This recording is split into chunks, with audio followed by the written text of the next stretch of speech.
Hello friends and welcome to the MedProCheck. और आज के वीडियो में हम फार्माकोलॉजी का नेक्स्ट टॉपिक देखने जा रहे हैं, जो कि हमारा बायो अवेलेबिलिटी। बायो अवेलेबिलिटी यानी कि क्या होता है वो हम आज के वीडियो में देखने वाले हैं। देन उसका फर्स्ट पास मेटाबॉलिज्म का एक डायग्रामेटिक रिप्रेजेंटेशन हम आपको बताने वाले हैं, और बायो अवेलेबिलिटी पर कौन से फैक्टर्स अफेक्ट होते हैं वो फैक्टर्स भी मैं आपको आज के वीडियो में बताऊंगा। तो सबसे पहले देखते हैं बायो अवेलेबिलिटी की डेफिनेशन क्या रहती है। So bioavailability is the fraction of drug that reaches to the systemic circulation. अगर इसको एजी टर्म में समझे तो फॉर एग्जांपल आपने एक पैरासीटामोल की 500 mg की टैबलेट खा ली।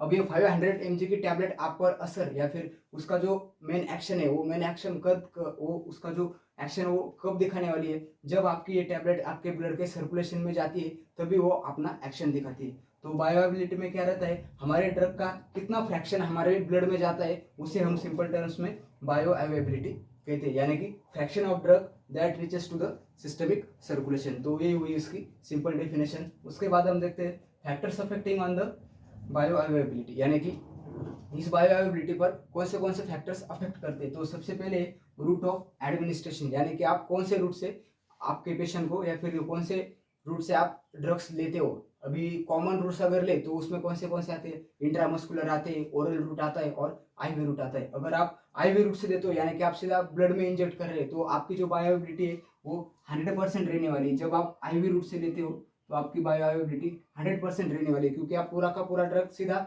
सिस्टमिक सर्कुलेशन में दे रहे हैं। उसका जो एब्जॉर्प्शन है वो एब्जॉर्प्शन के अंदर आता ही नहीं आईवी ड्रग। अगर आप ओरल रूट से ड्रग लेते हैं तो सबसे पहले क्या रहता है, ओरल रूट से जब आप ड्रग लेते हैं तो सबसे पहले जाता है आपके पेट में, पेट से जाता है आपके इंटेस्टाइन में उसका पोर्टल वेन के साथ साथ पोर्टल वेन में एब्जॉर्प्शन होता है और जाता है लिवर में। और लिवर हमारा क्या है, लिवर हमारा सभी ड्रग्स को मेटाबोलाइज करने वाला एरिया है। उधर क्या होता है, लिवर उस ड्रग को मेटाबोलाइज करता है और मेटाबोलाइज करने के बाद 70% ड्रग इधर ही मेटाबोलाइज हो जाता है और सिर्फ 30% टू 40% ड्रग आपके सिस्टमिक सर्कुलेशन में जाता है। तो अगर आप रूट ऑफ एडमिनिस्ट्रेशन की बात करें तो आईवी रूट से आपको 100% बायोअवेलेबिलिटी मिलती है। अगर और आप ओरल रूट से अगर ड्रग लेते हो तो आपको 30 टू 40% ही बायोअवेलेबिलिटी मिलती है। यानी कि अगर आप 500 mg की टैबलेट ले रहे हो पैरासीटामोल की तो इसमें से हार्डली आपकी कितनी परसेंट टैबलेट आपके सिस्टमिक सर्कुलेशन में जाएंगे, हार्डली आपकी 200 mg टैबलेट ही आपके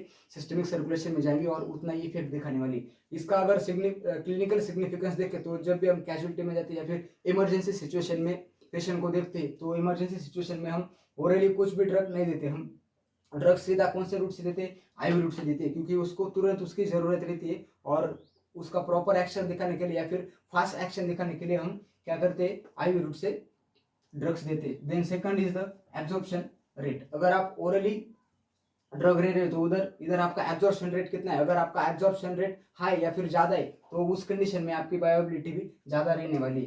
then pH of the drug, pH of drug क्या करता है, आपकी ड्रग की जो सोल्युबिलिटी है या फिर ड्रग जो सोल्यूबल फॉर्म्स में जब कन्वर्ट होता है पेट में आने के बाद तो उस पर अफेक्ट करता है आपका बायोअवेलेबिलिटी। यानी कि पीएच ऑफ ड्रग, अगर आपका पीएच ज्यादा है तो उसकी सोल्युबिलिटी भी ज्यादा होगी। अगर ड्रग ज्यादा अच्छे से सोल्यूबल होता है तो आपके ब्लड के सर्कुलेशन में भी जल्दी जाएगा और एक्शन भी जल्दी दिखाता है। Then concentration of drug, as your concentration of drug increase your bioavailability get increase. यानी कि आपका अगर ड्रग का कॉन्सेंट्रेशन ज्यादा है तो आपकी बायोअवेलेबिलिटी ज्यादा रहने वाली है। अगर आपका ड्रग का कॉन्सेंट्रेशन कम है तो लिवर उसे जल्दी से मेटाबोलाइज कर डालता है और आपकी बायोअवेलेबिलिटी कम हो जाती है। Then presence of the other drug, at a time आप 4 ड्रग देते हो या 5 ड्रग देते हो तो उस टाइम भी आपकी बायोअवेलेबिलिटी पर वो हैम्पर कर जाता है। अभी इसका सिंपल एग्जांपल देखें तो पैन 40, तो अगर वारफेरिन नाम का ड्रग है, अगर वारफेरिन और पैन 40 अगर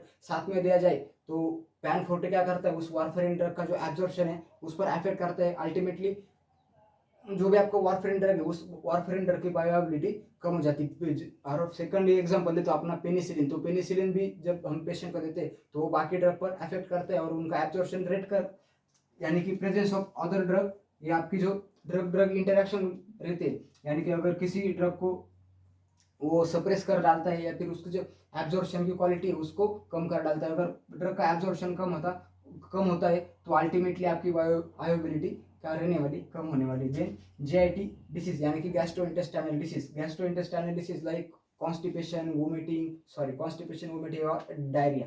आपने ड्रग लिया, आपको वोमिटिंग हुई, सारा का सारा ड्रग आपके खाने के साथ बाहर आ गया, अल्टीमेटली आपके लीवर को जाने के लिए ड्रग ही नहीं बचा, तो आपके सिस्टमेटिक सर्कुलेशन में भी ड्रग नहीं जाता। इस कंडीशन में आपकी बायोएबिलिटी कम रहती है। देन सेकंड जेआईटी डिसीज हमारा डायरिया। डायरिया में क्या होता है, आपका एब्जॉर्प्शन रेट कम हो जाता है। एब्जॉर्प्शन रेट कम होने की वजह से आप जो भी ड्रग लेते हैं वो पूरा का पूरा बॉडी से एक्सेप्ट हो जाता है, और उसका जो एब्जॉर्प्शन होने वाला है उस एब्जॉर्प्शन पर होता नहीं, और उसकी वजह से भी आपकी बायोएबिलिटी कम हो जाती है। तो ये हुआ GIT disease. First pass metabolism. अभी हमने जो फर्स्ट लाइन में देखा था रूट ऑफ एडमिनिस्ट्रेशन में कि ओरल में हमारे जो बायोएबिलिटी है वो अगर हम कितने परसेंट रहती है, 30% टू 40% रहती है। तो फर्स्ट पास मेटाबॉलिज्म पर भी आपको 5 मार्क के लिए अलग से क्वेश्चन आता है कि define the first pass metabolism and mechanism of the first pass metabolism. तो फर्स्ट पास मेटाबॉलिज्म में क्या होता है, आप ड्रग लेते हो ओरल रूट से।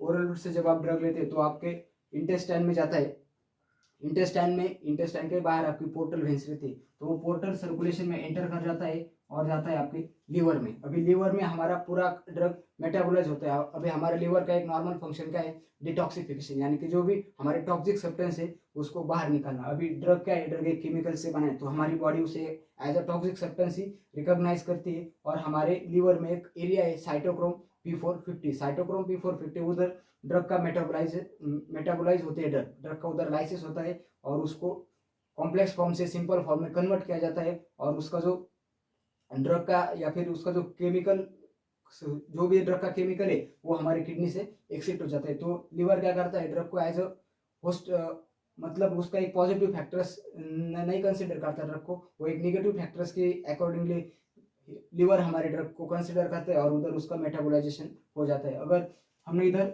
100 mg का ड्रग कोई दे दिया तो इधर से उसका एब्जॉर्प्शन हो जाता है, 100 mg का ड्रग इधर आ गया तो इधर क्या होगा, उसका मेटाबोलाइजेशन होता है। मेटाबोलाइजेशन होने के बाद 70% ड्रग इधर से एक्सिट हो जाता है और सिर्फ 30 to 40% ड्रग ही हमारे सिस्टमेटिक सर्कुलेशन में एंटर करता है। और जब आप 100 mg की टैबलेट लेते हो तो उसमें से आपको आपके लिए सिर्फ 30 to 40 mg टैबलेट ही आपके बॉडी पर असर दिखाती है। तो ये था first pass metabolism. And last important factor is the hepatic disease, यानी कि आपका लीवर का इंपॉर्टेंट फंक्शन क्या है, इधर आपका लीवर क्या करता है, ड्रग को मेटाबोलाइज करता है। अगर लीवर का कुछ डिसीज होता है बॉडी को, या फिर आपके पर्सन को अगर लीवर का कुछ डिसीज है, तो उस कंडीशन में लीवर की ये जो मेटाबोलाइजेशन करने की कैपेसिटी है वो कैपेसिटी कम हो जाती है। अल्टीमेटली आपने 100 mg का जो ड्रग लिया है, इधर 100 mg का ड्रग जब इधर आता है तो लीवर का मेटाबोलाइज करने का जो कैपेसिटी है वो कम हो जाता है।